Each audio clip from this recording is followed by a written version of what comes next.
He's the ghost of Sparta, the god killer, the man who literally punches gods to death for a living. But what if I told you that being Kratos is actually the most miserable existence in gaming history? A warrior whose greatest victories only bring him deeper pain? Today, we're revealing why having the power to kill gods is actually a curse disguised as a blessing. By the end of this video, you'll never yell "boy" the same way again. Boy, boy, boy, boy, boy, boy, boy, boy. Everyone thinks Kratos has the ultimate power fantasy life. Incredible strength, epic weapons, gets to settle scores with entire pantheons. But when you examine his existence, it's not heroic. It's a multi-thousand-year mental health crisis with really expensive special effects. Let me break down why being the most feared warrior in mythology is actually a living hell. First, Kratos didn't choose to become a monster. He was manufactured into one. Desperate to save his army, he made a deal with Ares, the god of war. The victory he received? Being tricked into slaughtering his own wife and daughter in a blind rage. That's not a tragic backstory, that's psychological warfare disguised as divine intervention. His punishment for being manipulated? The ashes of his murdered family were permanently fused to his skin, turning him ghost white as a constant reminder of his greatest failure. The ghost of Sparta had been born. Most people get therapy for trauma. Kratos got a full-body memorial tattoo made from his family's cremated remains. And here's the really dark part. This wasn't an accident. The gods needed a perfect weapon, and the best way to create an unstoppable killing machine was to destroy everything that made him human. Ares literally engineered Kratos' complete psychological breakdown because broken people make better soldiers. Now let's talk about his promotion to God of War, which sounds impressive until you realize it's basically middle management in the universe's most toxic workplace. Zeus as CEO, constantly betraying employees. Hera in HR, actively tormenting workers. Aphrodite treating the office like her personal dating app. You're still committed because I'm pregnant. Kratos went from being manipulated by one god to being betrayed by an entire corporate pantheon. Every time he thought he'd found stability, someone else would literally stab him in the back. It's like working for a company where every promotion comes with attempted murder.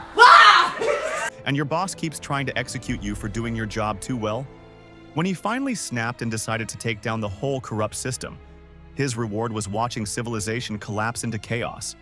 Killing the gods didn't bring peace. It brought floods, plagues, and the complete breakdown of society. Imagine quitting your toxic job only to discover you've accidentally destroyed the global economy and caused mass suffering. But here's where it gets truly tragic. After decades of learning that violence solves nothing, Kratos tries to start fresh in Norse mythology with a new wife and son. Finally, a chance for redemption and happiness, right? Wrong. His wife dies mysteriously, leaving him alone to raise Atreus, a son he barely knows how to talk to, who's apparently destined to trigger the apocalypse. It's like being a single dad, except your parenting mistakes might literally end all 9 realms. Every conversation with Atreus is an emotional minefield. Too harsh, and he crushes the kid's spirit. Too soft, and he fails to prepare him for a world where gods actively hunt children for sport. He's trying to be a better father while hiding that he's the most dangerous person who's ever existed. And the prophecy hanging over them? Kratos is destined to die, and Atreus will apparently be responsible. So he's not just raising a son, he's raising his own executioner while trying to teach him moral values and emotional regulation. The Norse gods somehow managed to be even worse than the Greek ones. Odin is a paranoid control freak, obsessed with preventing his own death. Gay! Thor is an alcoholic berserker with anger management issues. Noob Master, hey, it's Thor again. You know, the god of thunder? Listen, buddy, if you don't log off this game immediately, I'm gonna fly over to your house, come down to that basement you're hiding in, rip off your arms, and shove them up your butt! Freya wants to murder Kratos for killing her son, even though her son was literally trying to genocide everyone. Here's the most heartbreaking part. Kratos knows he's trapped in this cycle. He's intelligent enough to understand that his strength makes him a target, his reputation makes him enemies, and his past makes redemption nearly impossible. But he keeps fighting anyway because the alternative is letting innocent people suffer. The man literally cannot have a normal conversation without someone either trying to worship him or murder him. He can't enjoy a peaceful fishing trip because there's always another prophecy, another god, another world-ending crisis that apparently only he can solve through the strategic application of extreme violence. Kratos doesn't want to be a weapon anymore.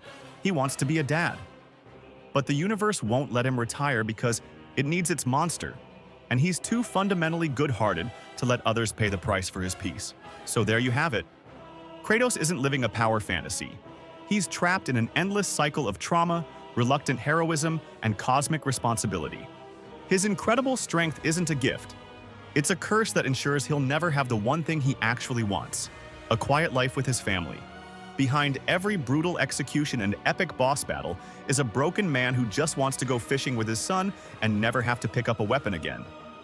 But destiny, prophecy, and the gods themselves won't let him rest. Next time you see Kratos tearing apart mythological monsters, remember, he's not enjoying the violence. He's just a father trying to protect his child in a universe where gods treat human suffering as their personal entertainment. What do you think? Is Kratos a tragic hero, or just cursed to repeat the same violent patterns? Let me know in the comments. And if this video made you appreciate the man behind the myth, hit that like button faster than Kratos swings his Leviathan axe. Remember, the strongest warriors often carry the heaviest emotional burdens.